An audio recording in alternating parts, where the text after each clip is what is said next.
സുയികയെ സ്വന്തം വളർത്തുമകൻ്റെ തലയും വെട്ടിക്കൊണ്ട് മുന്നിൽ വന്ന് നിന്നതിനെ പ്രൈം മിനിസ്റ്റർ ചോദ്യം ചെയ്യുന്നുണ്ടെങ്കിലും അതൊന്നും സുയികയുടെ മുന്നിൽ വില പോകുന്നില്ല. ഞാനവനെ കൊന്നത് തെറ്റായിപ്പോയോ എന്ന് സുയിക പ്രൈം മിനിസ്റ്ററോട് തന്നെ ചോദിക്കുന്നുണ്ട്. തൻ്റെ മകൻ്റെ ഭാഗത്ത് തന്നെയാണ് തെറ്റെന്ന് അയാൾക്ക് സമ്മതിക്കേണ്ടി വരുന്നു. എന്തായാലും സുയിക ആരെയും വെറുതെ കൊല്ലാൻ സാധ്യതയില്ല. അപ്പോൾ എൻ്റെ മകൻ കുറ്റക്കാരനാണ് എന്ന് സമ്മതിച്ചതുകൊണ്ട് തന്നെ ആയിരിക്കണം സുയിക അങ്ങനെ ചെയ്തത് എന്നൊക്കെ പ്രൈം മിനിസ്റ്റർക്ക് സമ്മതിക്കേണ്ടി വരുന്നു.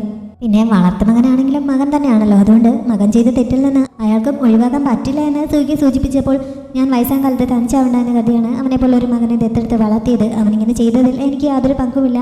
എന്നാലും അവനെ നല്ല രീതിയിൽ വളർത്താതിരുന്നത് എൻ്റെ കുറ്റം തന്നെയാണ്. അതുകൊണ്ട് എന്നെ കൂടി ശിക്ഷിച്ചോളം എന്ന് പറഞ്ഞ് പ്രൈം മിനിസ്റ്റർ രാജാവിൻ്റെ മുന്നിൽ മാപ്പി ഒതുക്കുന്നൊക്കെ ഉണ്ട്. എന്തായാലും സുയിക ഇത് നീട്ടിക്കൊണ്ട് പോകുന്നില്ല. അവന് രാജാവിൻ്റെ മുന്നിൽ പറയാനൊരു ഉത്തരം വേണമായിരുന്നു. ഇപ്പോൾ ഈ പ്രൈം മിനിസ്റ്റർ തന്നെ ഇങ്ങനെയൊക്കെ സമ്മതിച്ച സ്ഥിതിക്ക് രാജാവിൻ്റെ ചോദ്യത്തിന് ഉത്തരം കിട്ടി കാണുമല്ലോ എന്ന് ചോദിച്ച് അവൻ ഈ വിഷയം അവസാനിപ്പിക്കുന്നുണ്ട്. ഈ സമയത്ത് അവൻ്റെ അനിയൻ അവൻ്റെ അമ്മയുടെ അടുത്തേക്ക് തിരികെ ചെന്നിരുന്നു. അവരാണ് ഇപ്പോഴത്തെ രാജ്ഞി. സുയികയുടെ സ്വന്തം അമ്മ ഇതല്ല.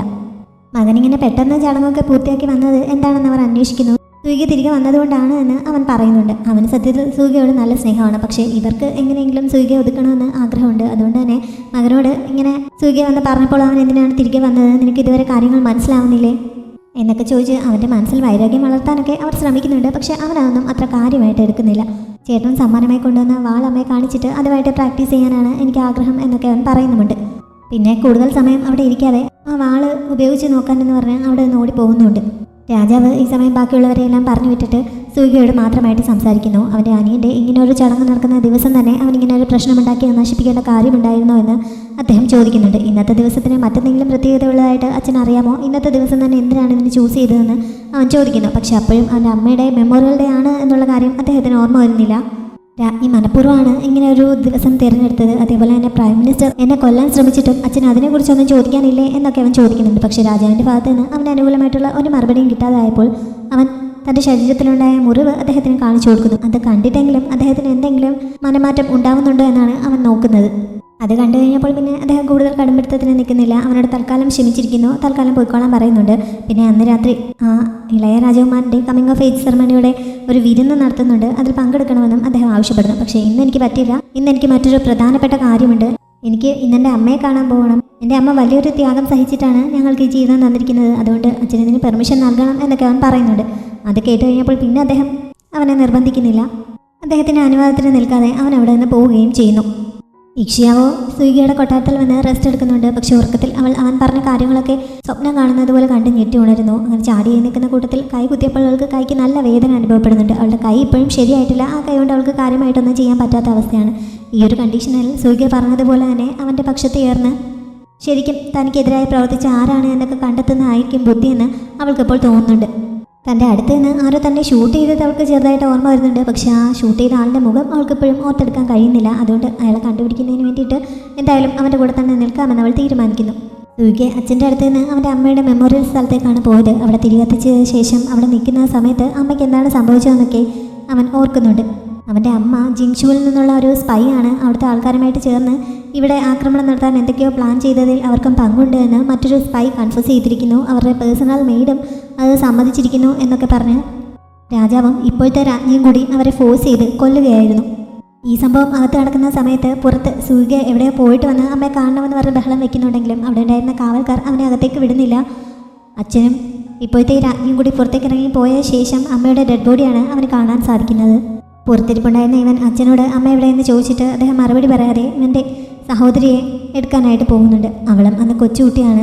ഷിയാങ് എന്നാണ് അവളുടെ പേര്. രാജാവ് അവളെ ചെന്നെടുത്തപ്പോൾ അമ്മ എവിടെയെന്ന് അവളും അന്വേഷിക്കുന്നുണ്ട്. അമ്മ ഉറങ്ങുകയാണെന്ന് പറഞ്ഞ് അദ്ദേഹം അവളെ സമാധാനിപ്പിക്കുന്നു. എന്നിട്ട് ഇനി മുതൽ ഷിയാങ്ങിനെയും സുയികയെയും സ്വന്തം മക്കളെ പോലെ നോക്കണമെന്ന് കൂടെ ഉണ്ടായിരുന്ന ഇപ്പോഴത്തെ രാജ്ഞിയോട് പറയുന്നുണ്ട്. അവരത് സമ്മതിക്കുന്നു. പക്ഷേ ഇത് കേട്ടുകൊണ്ട് സുയിക ഓടി വന്ന് ഷിയാങ്ങിനെ അടുത്തേക്ക് പിടിച്ചിട്ട് ഞങ്ങൾക്കാകെ ഒരു അമ്മ മാത്രമേ ഉള്ളൂ, ഇവർ ഞങ്ങളെ വളർത്താൻ ഞാൻ സമ്മതിക്കില്ല എന്ന് പറയുന്നുണ്ട്. പക്ഷേ രാജാവ് വളരെ സ്ട്രിക്റ്റ് ആയിട്ട് ഇനി മുതൽ ഇതാണ് നിങ്ങളുടെ അമ്മ എന്ന് അവരോട് പറയുന്നു. ഇതൊക്കെ ഓർത്തിട്ട് തന്നെ സുയികയ്ക്ക് ഇപ്പോൾ നല്ല ദേഷ്യം വരുന്നുണ്ട്. പിന്നെ അതൊക്കെ കടിച്ചമർത്തി അവൻ തിരികെ പോകുന്നു. അവൻ തിരികെ ചെന്നപ്പോൾ ഷുഗ അവനോട് ജിങ്ഷുവിലെ ആൾക്കാർ ഇക്ഷിയാവോയ്ക്ക് വേണ്ടി ഭ്രാന്തമായിട്ട് തിരച്ചിൽ നടത്തുന്നതിനെ പറ്റിയൊക്കെ അവരുടെ ചാരന്മാർ റിപ്പോർട്ട് നൽകിയ കാര്യങ്ങളൊക്കെ പറയുന്നുണ്ട്. തൽക്കാലം ഇക്ഷിയാവോയുടെ ശരിക്കുള്ള ഐഡന്റിറ്റിയെ പറ്റി ഇവിടെ ആരോട് പറയണ്ട എന്ന് സുയിക അയാൾക്ക് ഓർഡർ നൽകുന്നു. എന്തിനാണ് അങ്ങനെ അത് മറച്ചു വയ്ക്കുന്നതെന്ന് അയാൾ ചോദിക്കുന്നുണ്ട്. പിന്നെ അവളെ ഇങ്ങനെ ജീവനോടെ വെച്ചേക്കുന്നതിനോടും അയാൾക്ക് താല്പര്യമില്ല. അവളെ കാണുമ്പോൾ നമ്മുടെ മരിച്ചുപോയ സഹോദരന്മാരെയാണ് എനിക്ക് ഓർമ്മ വരുന്നത്. അതുകൊണ്ട് എപ്പോഴും അവളെ കൊല്ലാനുള്ള ടെൻഡൻസി ഉണ്ടാവും എന്നൊക്കെ അവൻ പറയുന്നുണ്ട്. ആ ടെൻഡൻസി എങ്ങനെയെങ്കിലും ഓവർകം ചെയ്തേ പറ്റുകയുള്ളൂ. ഇതൊരു മിലിറ്ററി ഓർഡർ ആണ് എന്ന് സുഗ അയാൾക്ക് സ്ട്രിക്റ്റ് ആയിട്ട് നിർദ്ദേശം നൽകുന്നു. പിന്നെ ഇക്ഷ്യാവോ തങ്ങളോട് സഹകരിക്കാൻ എന്നാണോ തീരുമാനിക്കുന്നത്, അതിനുശേഷം മാത്രമേ ഈ യുദ്ധത്തിൽ എന്താണ് തങ്ങൾക്ക് സംഭവിച്ചതെന്ന് ശരിക്കും കണ്ടെത്താൻ പറ്റുകയുള്ളൂ എന്നും അവനിപ്പോൾ പറയുന്നുണ്ട്. പ്രൈം മിനിസ്റ്റർ മകൻ്റെ ബോഡിയൊക്കെ വീട്ടിലേക്ക് കൊണ്ടുവന്ന് അവിടെ മെമ്മോറിയൽ പ്ലേസ് ഒക്കെ സെറ്റ് ചെയ്തിരിക്കുകയാണ്. അയാളും മിങ്ങും കൂടി അതിന് മുന്നിലിരിക്കുകയാണ്. ഇങ്ങനെ ഒരു ക്രൂരമായിട്ടുള്ള കൊലപാതകം സൂയികയെ നടത്തിയിട്ടും എന്തുകൊണ്ടാണ് അദ്ദേഹം അതിന് പകരം വീട്ടാനോ സൂയികയെ എതിർത്ത് സംസാരിക്കാനോ ഒന്നും തയ്യാറാവാതിരുന്നതെന്ന് മിങ് വിഷമത്തോടെ ചോദിക്കുന്നുണ്ട്. ഞാൻ അന്ന് അവനെ തടഞ്ഞിരുന്നെങ്കിൽ ഇങ്ങനെ ഒന്നും സംഭവിക്കില്ലായിരുന്നുവെന്നും അയാൾ വിഷമത്തോടെ പറയുന്നു. പിന്നീട് പ്രൈം മിനിസ്റ്റർ പറഞ്ഞ കാര്യങ്ങളിൽ നിന്ന് പ്രൈം മിനിസ്റ്റർക്ക് ആദ്യം മുതലേ തങ്ങളുടെ നീക്കങ്ങളെല്ലാം അറിയാമായിരുന്നുവെന്ന് മിങ്ങിന് മനസ്സിലാവുന്നു. എന്തായാലും അവനെൻ്റെ വളർത്തുമകനല്ലേ, അവനെ വാച്ച് ചെയ്യാനായിട്ട് ഞാൻ എപ്പോഴും ആളെ ഏർപ്പാടാക്കിയിട്ടുണ്ട്. അവൻ എന്തായിരിക്കും ചെയ്യാൻ പോകുന്നതെന്നും എനിക്കറിയാമായിരുന്നു. അതുകൊണ്ട് ആദ്യം സൂയികയെ കൊല്ലാൻ നിങ്ങൾ പ്ലാൻ തയ്യാറാക്കിയപ്പോൾ മുതൽ എല്ലാ കാര്യങ്ങളും എനിക്കറിയാമായിരുന്നു. പക്ഷേ ഇനി അതിൽ നിനക്ക് പങ്കുള്ളതായിട്ട് പറയാൻ പാടില്ല. എല്ലാ കാര്യങ്ങളും അവൻ ഒറ്റയ്ക്കാണ് ചെയ്തത് എന്നൊക്കെ അദ്ദേഹം കർശനമായിട്ട് പറയുന്നു. സൂയിക ഇങ്ങനെ ഒരു ക്രൂരത കാണിച്ചതിന് എന്തായാലും പകരം ചോദിച്ചിരിക്കും എന്നും അയാൾ പ്രതിജ്ഞ എടുക്കുന്നുണ്ട്. ഇനി കാണിക്കുന്നത് സൂയികയുടെ സിസ്റ്റർ ഷിയാങ്ങിനെയാണ്. അവൾ അവിടെയുള്ള ഒരു മാർക്കറ്റിലൂടെ ഇങ്ങനെ ഓരോന്നൊക്കെ കണ്ടുകൊണ്ട് മുന്നോട്ട് നീങ്ങുകയാണ്. ഷുഗയെ അവളെ പ്രൊട്ടക്റ്റ് ചെയ്തുകൊണ്ട് കുറച്ച് ദൂരെ തന്നെയുണ്ട്. അവളുടെ അടുത്തേക്ക് സൂയികയും എത്തുന്നു. അവനിങ്ങനെ അവിടെ എത്തുമെന്ന് അവളൊട്ടും പ്രതീക്ഷിച്ചിരുന്നതല്ല. അതുകൊണ്ട് കുറച്ച് സർപ്രൈസൊക്കെ ആവുന്നുണ്ട്. പിന്നെ അവർ രണ്ടുപേരും കൂടി ഒരുമിച്ച് അവിടെ ഒരു കഫേയിൽ പോയിരുന്ന് സംസാരിക്കുന്നു. ഷിയാങ് അവിടെ ഇരുന്ന് ഒത്തിരി സ്വീറ്റ്സ് ഒക്കെ കഴിക്കുന്നുണ്ട്. അവളുടെ ഇപ്പോഴത്തെ അമ്മയായിട്ടുള്ള ആ രാജ്ഞി അവളെ ഈ സ്വീറ്റ്സ് ഒന്നും അധികം കഴിക്കാൻ സമ്മതിക്കാറില്ല. അതുകൊണ്ട് സ്വാതന്ത്ര്യം കിട്ടിയതുപോലെയാണ് അവളിതിങ്ങനെ കുറേ വാരി കഴിക്കുന്നത്. ഒരു പ്രിൻസസ് ആയതുകൊണ്ട് തന്നെ അവൾക്ക് കൊട്ടാരത്തിൽ വലിയ സ്വാതന്ത്ര്യങ്ങളൊന്നുമില്ല. അവൾ എന്ത് ചെയ്താലും അവളെ അതിന് കുറ്റം കണ്ടുപിടിക്കാനായിട്ട് ആരെങ്കിലുമൊക്കെ ഉണ്ടാകും. ഒന്ന് സ്പീഡിൽ നടന്നാൽ അത് കുറ്റം, കുറച്ച് സ്പീഡിൽ ഫുഡ് കഴിച്ചാൽ അത് പ്രശ്നം, ഉറക്കത്തിൽ എന്തെങ്കിലും ശബ്ദം ഉണ്ടാക്കിയാൽ അത് പ്രശ്നം. അങ്ങനെ എല്ലാത്തിനും അവിടെ ആകെ കുറ്റമാണ്. അതുകൊണ്ട് അവൾക്ക് ആ ഒരു ലൈഫ് ആകെ മടുത്തിരിക്കുന്നു. ഇവളിങ്ങനെ സൂയികയോട് ഇതെല്ലാം പരാതി പോലെ പറഞ്ഞുകൊണ്ടിരിക്കുകയാണല്ലോ. നീ ഉറക്കത്തിൽ ശബ്ദം ഉണ്ടാക്കുമെന്ന് ആൻറ്റിമാർ പറഞ്ഞത് കൂർക്കം വലിക്കുന്നതിനെയാണ്. നീ ഇങ്ങനെ കൂർക്കം വലിക്കുന്ന ഒട്ടും ശരിയല്ല. ഭാവിയിൽ നിന്റെ കൺസോർട്ടിന് ഇത് ഇഷ്ടപ്പെട്ടില്ലെങ്കിൽ എന്ത് ചെയ്യും എന്നൊക്കെ പറഞ്ഞ് അവനും അവളെ കളിയാക്കുന്നുണ്ട്. ഇത് കേട്ടപ്പോൾ അവൾക്ക് ശരിക്കും വിഷമമാണ് ഫീൽ ചെയ്യുന്നത്. അവൾ കുട്ടിക്കാലം മുതൽ എല്ലാ സൗകര്യങ്ങളോടെയുമാണ് ജീവിക്കുന്നതെങ്കിലും വളർന്നു വന്നപ്പോഴാണ് ഈ കിട്ടുന്ന സൗകര്യങ്ങൾക്കൊക്കെ ഒരു വില കൊടുക്കേണ്ടി വരുമെന്ന് അവൾക്ക് മനസ്സിലാവുന്നത്. ഈ രാജകുടുംബത്തിൽ ജനിക്കുന്ന ഓരോരുത്തർക്കും അവരുടേതായിട്ടുള്ള ഓരോ ഉത്തരവാദിത്തങ്ങൾ എന്തായാലും ഉണ്ടാവും. അതല്ലാതെ അവരുടെ ഇഷ്ടം എന്താണെന്ന് ചോദിക്കാൻ അവിടെ ആരുമില്ല. ഈ ഉത്തരവാദിത്തങ്ങളിൽ നിന്നൊക്കെ ഒഴിഞ്ഞു മാറി സ്വാതന്ത്ര്യത്തോടെ ജീവിക്കാനാണ് താൻ ആഗ്രഹിക്കുന്നതെന്നൊക്കെ അവളിപ്പോൾ അവനോട് പറയുന്നുണ്ട്. നീ ഇങ്ങനെ വിഷമിക്കേണ്ട കാര്യമില്ല. നിനക്ക് നല്ലൊരു ജീവിതം കിട്ടുന്നതിന് വേണ്ടിയിട്ടാണ് ഞാൻ ചെറുപ്പം മുതലേ ഇങ്ങനെ ഫൈറ്റ് ചെയ്ത് എൻ്റേതായിട്ടുള്ള കുറേ നേട്ടങ്ങളൊക്കെ ഉണ്ടാക്കിയെടുത്തിരിക്കുന്നത്. അതുകൊണ്ട് ആരും നിന്നെ ഉപദ്രവിക്കാൻ തയ്യാറാവില്ല. എന്തായാലും നീ ഇപ്പോൾ പറഞ്ഞ കാര്യങ്ങൾ എൻ്റെ മനസ്സിൽ എപ്പോഴും ഉണ്ടാവും എന്നൊക്കെ പറഞ്ഞ് അവൻ അവളെ സമാധാനിപ്പിക്കുന്നു. പ്രൈം മിനിസ്റ്റർ ഈ സമയം ഇപ്പോഴത്തെ രാജ്ഞിയെ കാണാനായി വരുന്നുണ്ട്. അവർ ശരിക്കും ഈ പ്രൈം മിനിസ്റ്ററുടെ മകളാണ്. അതുകൊണ്ട് തന്നെ സാങ്ഹയുടെ മരണത്തിലുള്ള ദുഃഖമൊക്കെ അവർ പങ്കുവയ്ക്കുന്നു. പിന്നെ ഇവർക്ക് സ്വന്തം മകനായിട്ടുള്ള ഷാങ്യാങ്ങിനെ രാജാവാക്കണമെന്നാണ് ആഗ്രഹം. പക്ഷേ സൂയിക ഇങ്ങനെ ജീവനോടെ ഇരിക്കുന്നിടത്തോളം കാലം അതൊരിക്കലും നടക്കാൻ പോകുന്നില്ല എന്ന് അവർക്കറിയാം. അതുകൊണ്ട് എന്തെങ്കിലും ഒരു സൊല്യൂഷൻ കണ്ടെത്തണമെന്ന് അവർ അച്ഛനോട് റിക്വസ്റ്റ് ചെയ്യുന്നുണ്ട്. അതിനെക്കുറിച്ചൊന്നും പേടിക്കേണ്ട. തൽക്കാലം ജിങ്ഷുവിൽ നിന്നുള്ള വിവാഹ പ്രൊപ്പോസൽ ഉടനെ ഇവിടെ എത്തും. ഷിയാങ്ങിനെ അവിടേക്ക് വിവാഹം കഴിച്ച് അയക്കാൻ വേണ്ട കാര്യങ്ങളൊക്കെ നടപ്പിലാക്കാൻ പറഞ്ഞിട്ട് പ്രൈം മിനിസ്റ്റർ അവിടെ നിന്ന് പോകുന്നുണ്ട്.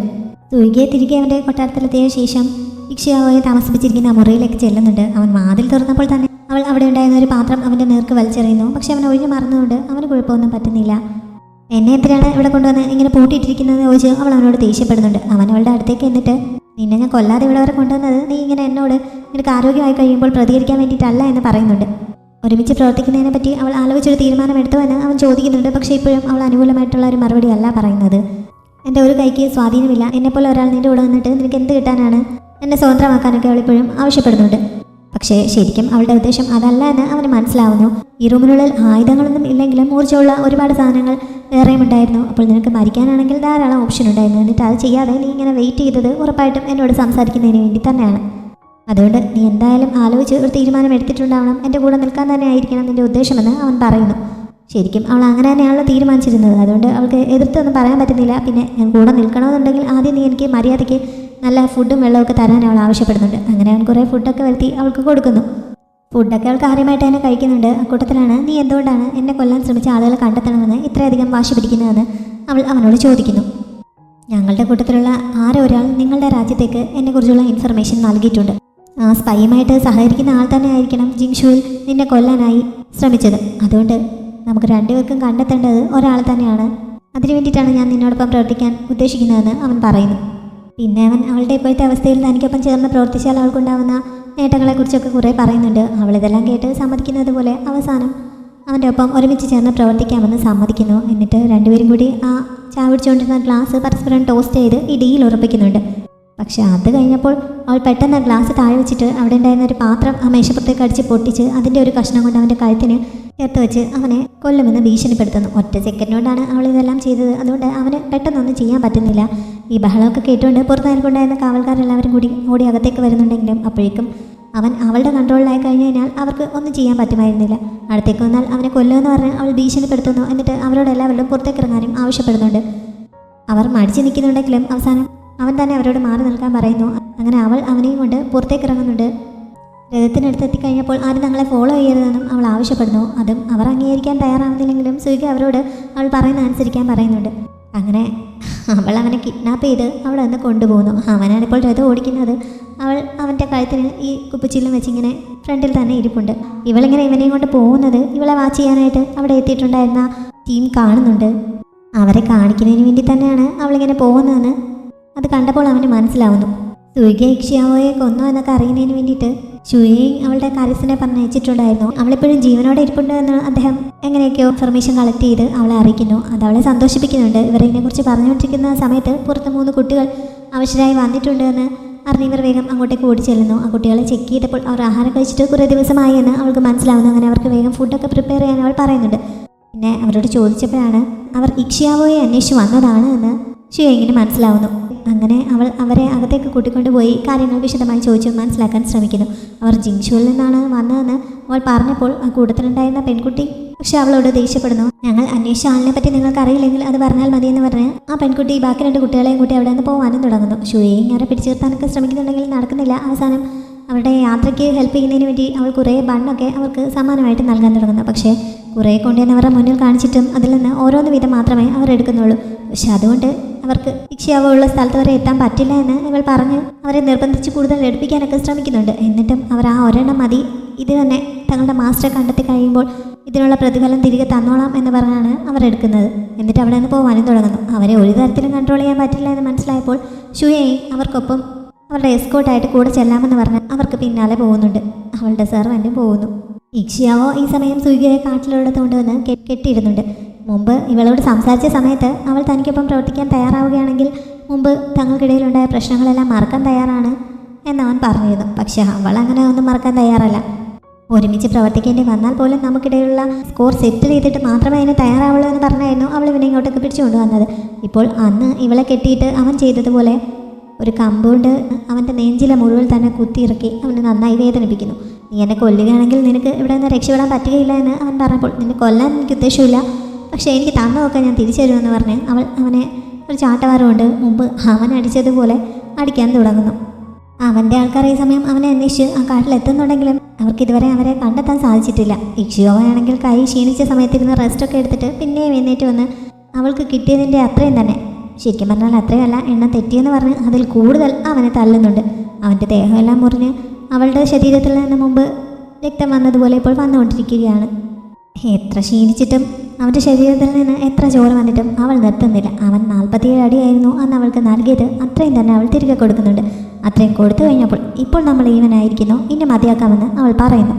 അവന് അവൾ ഇത്രയും തല്ലിയതിൽ പരാതിയില്ല. ഇത്രയും ആയപ്പോൾ നിനക്ക് തൃപ്തിയായോ, ഇനി ഒരുമിച്ച് സഹകരിക്കാമോ എന്ന് അവൻ ചോദിക്കുന്നുണ്ട്. പക്ഷെ അപ്പോഴും അവളങ്ങനെ തോറ്റെടുക്കാൻ തയ്യാറാവുന്നില്ല. എനിക്ക് കിട്ടുന്നതൊക്കെ ഇരട്ടിയായിട്ടാണ് തിരികെ നൽകാറുള്ളതെന്ന് പറഞ്ഞ് അവൾ വീണ്ടും അവനെ അടിക്കാൻ തുടങ്ങുന്നുണ്ട്. പക്ഷേ ഇത്തവണ അവൻ ചിരിക്കുന്നു. കാരണം അവൾ ശരിക്കും അവളുടെ ദേഷ്യം തീർക്കാനല്ല തന്നെ ഇങ്ങോട്ടേക്ക് കൂട്ടിക്കൊണ്ട് വന്നതെന്ന് അവന് നേരത്തെ തന്നെ മനസ്സിലായിരുന്നല്ലോ. നിന്നെ ഫോളോ ചെയ്യുന്നവരെ ഇങ്ങോട്ടേക്ക് കൊണ്ടുവരുന്നതിന് വേണ്ടിയിട്ടാണ് ഇത് ചെയ്തതെന്ന് എനിക്കറിയാം. അവർ ആ മെഡിക്കൽ വില്ലേജിൽ നിന്ന് ഇവിടെ വരെ നമ്മളെ ഫോളോ ചെയ്തതും ഞാൻ മനസ്സിലാക്കിയിരുന്നതാണ്. പക്ഷെ നീ ഒരു കാര്യം മനസ്സിലാക്കണം, അവർ എത്രയൊക്കെ ഫോളോ ചെയ്ത് ഇവിടെ വരെ വന്നാലും നമ്മുടെ മുന്നിലേക്ക് വരാൻ ധൈര്യപ്പെടില്ല. കാരണം ഇവിടെ മുഴുവൻ എൻ്റെ ആൾക്കാരാണുള്ളത്. അതുകൊണ്ട് അവരിവിടെ എവിടെയെങ്കിലും മറിഞ്ഞിരിപ്പുണ്ടെങ്കിലും ഒരിക്കലും പുറത്തേക്ക് വരാൻ പോകുന്നില്ല. എൻ്റെ സഹായമില്ലാതെ നിനക്ക് അവരെ പിടികൂടാൻ കഴിയില്ല എന്ന് അവൻ പറയുന്നു. അവൻ പറഞ്ഞത് ശരിയായിരുന്നു. ഇവരീ നിൽക്കുന്നതിനെ കുറിച്ച് അപ്പുറത്തായിട്ട് നേരത്തെ അവളെ ഫോളോ ചെയ്ത് അവർ മറിഞ്ഞിരിക്കുന്നുണ്ടായിരുന്നു. ഇത്രയും കേട്ട് കഴിഞ്ഞപ്പോൾ പിന്നെ അവരുടെ ആ ലീഡർ കൂട്ടത്തിലുള്ളവരെയും വിളിച്ചുകൊണ്ട് അവിടെ നിന്ന് പോകാൻ തുടങ്ങുന്നു. കൂട്ടത്തിലുണ്ടായിരുന്ന ഒരാൾക്ക് അതിനോട് ശക്തമായ എതിർപ്പുണ്ട്. പക്ഷേ മറ്റയാൾ നിർബന്ധിച്ച് അയാളെയും അവിടെ നിന്ന് കൊണ്ടുപോകുന്നുണ്ട്. തൻ്റെ ഉദ്ദേശം അറിഞ്ഞുകൊണ്ട് തന്നെയാണ് സൂര്യ തനിക്കൊപ്പം വന്നത് എന്നൊക്കെ അറിഞ്ഞു കഴിഞ്ഞപ്പോൾ പിന്നെ ഇക്ഷിയാവോയ്ക്ക് പെട്ടെന്നൊരു തീരുമാനം എടുക്കാൻ പറ്റുന്നില്ല. അവിടെ നിന്ന് പോയ ടീം ഈ സമയം തമ്മിൽ അടിക്കുന്നുണ്ട്. കാരണം അവരുടെ ലീഡർ ഇത്ര നല്ലൊരു സാഹചര്യം കിട്ടിയിട്ടും ഇവരെ അറ്റാക്ക് ചെയ്യുകയോ കൊല്ലുകയോ ഒന്നും ചെയ്യാതെ മറ്റേ ആളെയും പിടിച്ചുകൊണ്ട് അവിടെ നിന്ന് പോവുകയായിരുന്നല്ലോ. മറ്റേ ആൾക്ക് അതിൽ നല്ല ദേഷ്യമുണ്ട്. അപ്പോഴാണ് സുയിക തന്നെ ഇക്ഷിയാവോയെ കൊല്ലുന്നതായിരിക്കും നല്ലത് എന്ന് പറഞ്ഞ് അവരുടെ ലീഡർ അവർക്ക് അയച്ച കത്ത് മറ്റേ അയാളെ എടുത്ത് കാണിക്കുന്നത്. എന്തായാലും സുയിക അങ്ങനെ ചെയ്യാൻ സാധ്യതയില്ല. അങ്ങനെ അവൻ അവളെ കൊല്ലാൻ ഉദ്ദേശമുണ്ടായിരുന്നെങ്കിൽ എപ്പോഴും അത് ചെയ്യേണ്ട സമയം കഴിഞ്ഞു. ഇപ്പോൾ അവൻ്റെ ഉദ്ദേശം മറ്റെന്തോ ആണ്. അതുകൊണ്ട് ഈ അവസരം മുതലെടുക്കുന്നതായിരുന്നു നല്ലതെന്ന് പറഞ്ഞ് ഇപ്പോഴും മറ്റേ ആൾ തർക്കിക്കുകയാണ്. നേരത്തെ സുയിക പറഞ്ഞതുപോലെ തന്നെയാണ് ഇപ്പോൾ ആ ലീഡറും പറയുന്നത്. ഇത് സുഷാണ്, ഇവിടെ മുഴുവൻ സുയികയുടെ ആൾക്കാരാണ്. നമ്മളിവിടെ വെച്ച് എന്തെങ്കിലും ചെയ്താൽ നമ്മൾ അവരുടെ ട്രാപ്പിൽ പെടുന്നത് പോലെ ആയിരിക്കും. അതുകൊണ്ട് ക്ഷമയോടെ വെയിറ്റ് ചെയ്യുന്നതാണ് നല്ലതെന്ന് അയാൾ പറയുന്നു. പിന്നെ ഇവർക്കുള്ള റീഎൻഫോഴ്സ്മെൻറ്റിനെ ഇങ്ങോട്ടൊക്കെ അയച്ചിട്ടുണ്ട്. അവർ എത്തിക്കഴിഞ്ഞാൽ പിന്നെ പെട്ടെന്ന് കാര്യങ്ങൾ നടത്താൻ പറ്റുമെന്നും ആ കത്തിലുണ്ട് എന്നും അയാൾ പറയുന്നുണ്ട്.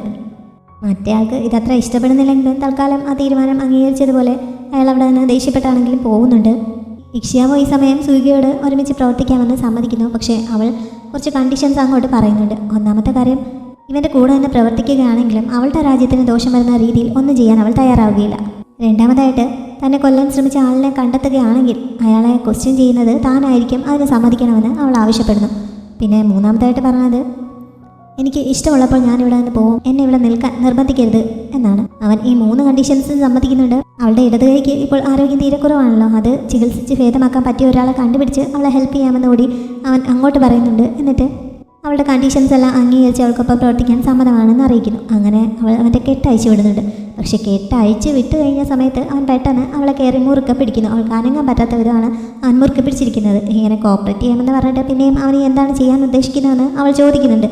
നമ്മൾ തമ്മിലുള്ള എല്ലാ കാര്യങ്ങളും ഇതുവരെ സെറ്റിൽ ചെയ്തില്ല, എനിക്കൊരു കാര്യം കൂടി സെറ്റിൽ ചെയ്യാനുണ്ട് എന്ന് പറഞ്ഞ് അവൻ പെട്ടെന്ന് അവളുടെ കഴുത്തിന് കടിക്കുന്നു. മുമ്പ് അവൾ ഇതേപോലെ ഒന്ന് കടിച്ച് അവൻ്റെ കഴുത്ത് മുറിച്ചിരുന്നല്ലോ. ഇപ്പോൾ അവൻ അതിന് പകരം വീട്ടുകയാണ്. ഈ സമയത്താണ് അവൻ്റെ സൈനികർ ഇങ്ങോട്ടേക്ക് വന്നത്. ഈ സീൻ കണ്ടപ്പോൾ അവർ പെട്ടെന്ന് തെറ്റിദ്ധരിക്കുന്നു. അങ്ങോട്ടേക്ക് നോക്കാതെ പെട്ടെന്ന് അവർ തിരിഞ്ഞു നിൽക്കുന്നുണ്ട്. എന്താണ് ഈ സംഭവിക്കുന്നതെന്ന് അവർക്ക് മനസ്സിലാവുന്നില്ല. അന്ന് അവൾ കടിച്ചു മുറിച്ചതുപോലെ അവളുടെ കഴുത്തം കടിച്ചു മുറിച്ച ശേഷമാണ് അവൻ പിന്മാറുന്നത്. ഇപ്പോൾ ശരിക്കും നമ്മുടെ രണ്ടുപേരുടെയും സ്കോർ തുല്യമായി എന്ന് അവൻ പറയുന്നുണ്ട്. നല്ല ബെസ്റ്റ് കപ്പിളല്ലേ. ഇവർ പിന്നെ തിരികെ കൊട്ടാരത്തിലെത്തി കഴിഞ്ഞപ്പോൾ പുറത്ത് കാവൽ നിൽപ്പുണ്ടായിരുന്ന ഷുഗയ്ക്കും ഫുയുവിനും തങ്ങൾ കാട്ടിൽ വെച്ച് ഓർത്തിട്ട് ചിരി അടക്കാൻ സാധിക്കുന്നില്ല. ഷുഗയ്ക്കാണ് തീരെ സഹിക്കാൻ പറ്റാത്തത്. അവൻ നിയന്ത്രിക്കാൻ പറ്റാതെ ചിരിക്കുന്ന കണ്ടിട്ട് ഫുയു എന്താണ് പ്രശ്നമെന്ന് അവനോട് ചോദിക്കുന്നു. കുറേ നേരമൊക്കെ കടിച്ചമർത്തുന്നുണ്ടെങ്കിലും അവസാനം ഷുഗയ്ക്ക് ചിരി പൊട്ടുന്നു. അത് കണ്ടപ്പോൾ ഫുയുവിനും ചിരി അടക്കാൻ സാധിക്കുന്നില്ല. ഇവരിങ്ങനെ ചിരി അടക്കാൻ പാട് വിട്ടുകൊണ്ടിരിക്കുന്ന സമയത്താണ് സുയിക അവരെ അകത്തേക്ക് വിളിക്കുന്നത്. അവൻ എന്തൊക്കെയോ കുറച്ച് പേപ്പേഴ്സും മാപ്പും ഒക്കെ ചെക്ക് ചെയ്തുകൊണ്ടിരിക്കുകയായിരുന്നു. നമ്മൾ യുദ്ധത്തിൽ തോറ്റത് ഇക്ഷിയാവോ എന്നെ ഷൂട്ട് ചെയ്തതുകൊണ്ടാണ് എന്നാണല്ലോ നിങ്ങൾ വിചാരിച്ചിരിക്കുന്നത്. പക്ഷെ ശരിക്കും സംഭവിച്ചത് അതല്ല. നമ്മൾ യുദ്ധത്തിന് അവിടെ എത്തുന്നതിന് മുമ്പ് തന്നെ ജീഷുവിലെ ആൾക്കാർ ഇങ്ങനെ ഒരു യുദ്ധത്തിന് തയ്യാറെടുത്ത് നിൽക്കുകയായിരുന്നു. അതുകൊണ്ടാണ് അവർക്ക് 3 ഭാഗത്തു നിന്നും നമ്മളെ വളരെ പെട്ടെന്ന് തന്നെ അറ്റാക്ക് ചെയ്യാൻ സാധിച്ചത്. അത് മാത്രമല്ല, നമ്മൾ തിരികെ പോകുന്ന റൂട്ടും അവർക്ക് വളരെ വ്യക്തമായിട്ട് അറിയാമായിരുന്നു. ആ റൂട്ടിൽ അവർ യുദ്ധം തുടങ്ങുന്നതിന് മുമ്പ് തന്നെ നമ്മളെ അറ്റാക്ക് ചെയ്യാനായിട്ട് ആളുകളെ റെഡിയാക്കി നിർത്തിയിട്ടുണ്ടായിരുന്നു. അതായത് നമ്മൾ യുദ്ധത്തിൽ തോറ്റ് പിന്തിരിഞ്ഞോടുമെന്ന് അവർക്ക് 100% ഉറപ്പുണ്ടായിരുന്നു എന്നൊക്കെ സുയിക അവരോട് പറയുന്നു. പക്ഷെ ഷുഗ ഇത് വിശ്വസിക്കാൻ തയ്യാറാവുന്നില്ല. അവന് ഇക്ഷിയാവോയുടെ അമ്പേറ്റില്ലായിരുന്നെങ്കിൽ ഉറപ്പായും ഞങ്ങൾ ആ രാജ്യം പിടിച്ചെടുക്കുമായിരുന്നു എന്നാണ് ഷുഗ ഇപ്പോഴും പറയുന്നത്. പക്ഷെ ഫുയുവിന് സുയിക പറയുന്നത് മനസ്സിലാവുന്നുണ്ട്. നമ്മൾ ആക്രമണം നടത്തിയ സമയത്ത് തന്നെ സിറ്റിയിൽ നിന്ന് ഇത്ര കടുത്ത ഒരു പ്രതിരോധം ഉണ്ടായതിൻ്റെ അർത്ഥം അവർ നമ്മളെ വെയിറ്റ് ചെയ്തിരിക്കുകയായിരുന്നു എന്ന് തന്നെയാണ്. നമ്മൾ സിറ്റി ഗേറ്റ് പിടിച്ചെടുത്ത് അകത്തേക്ക് കയറിയിരുന്നെങ്കിൽ നമ്മുടെ ആർമി മുഴുവനായിട്ട് ആ സിറ്റിക്കുള്ളിൽ തന്നെ കൊല്ലപ്പെട്ടേനെ എന്നവൻ പറയുന്നുണ്ട്.